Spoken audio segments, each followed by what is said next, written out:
I watched the first 3 episodes and a little bit of the 4th episode of Ironheart, a limited series on Disney+, which is considered a direct sequel to Black Panther, Wakanda Forever. It's shocking to me that Marvel is connecting this show with Wakanda Forever. This show has a very different sensibility, and the beginning of episode 4 of Ironheart takes the show in a completely different direction than the first 3 episodes. Turns out there's a supernatural demon on the show Ironheart, and there's also witchcraft. I was shocked that they would all of a sudden change the direction of the show to be witchcraft in the middle of the series.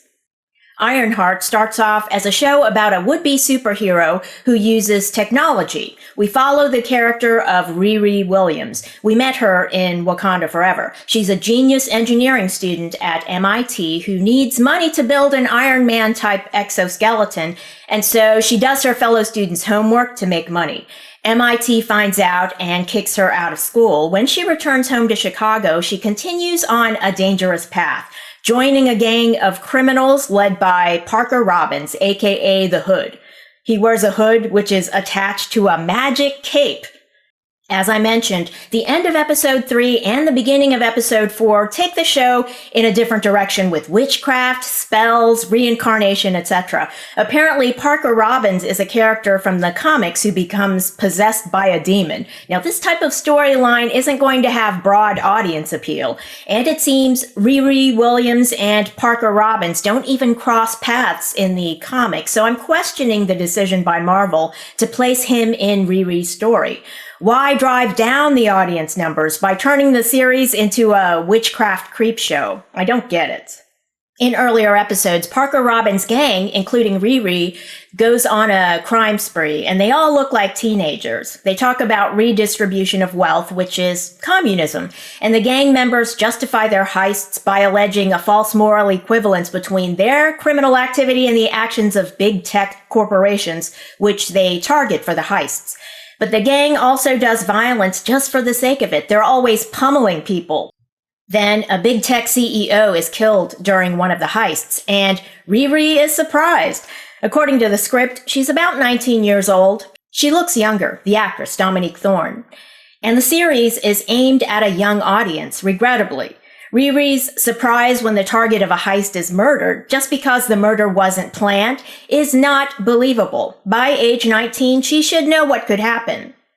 I stopped watching at the beginning of episode 4 because Riri tries to defeat Parker Robbins by seeking out the services of a witch who happens to be a friend of the family. This show goes off the rails at that point. It's regrettable that Marvel decided, well, let's make these characters very young criminals who adhere to communism. Let's make them extremely violent. Let's make them murderers. Let's put a demon among them. Let's put a witch among them.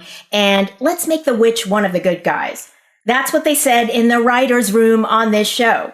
I don't recommend Ironheart, especially for its target audience, teenagers and young people.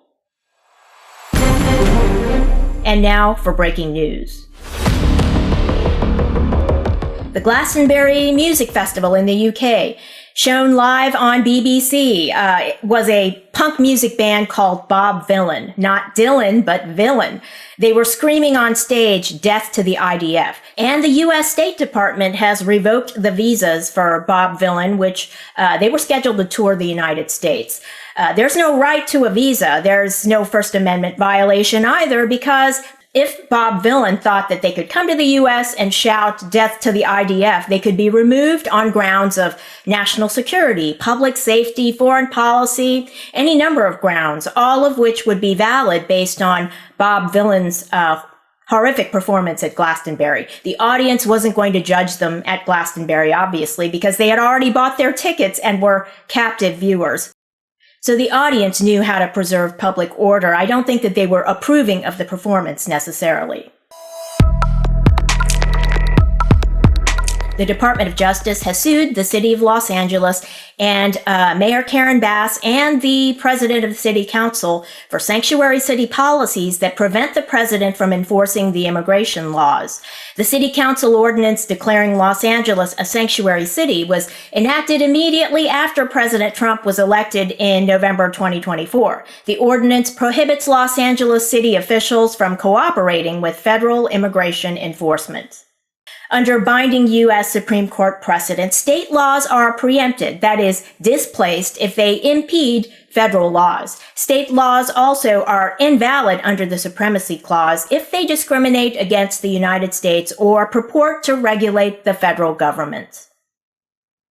This lawsuit should be a big win for the federal government at the U.S. Supreme Court, ultimately. No need to stress about this case. Thanks for watching. Enjoy the 4th of July weekend. And if you enjoyed this video, leave a like and don't forget to subscribe.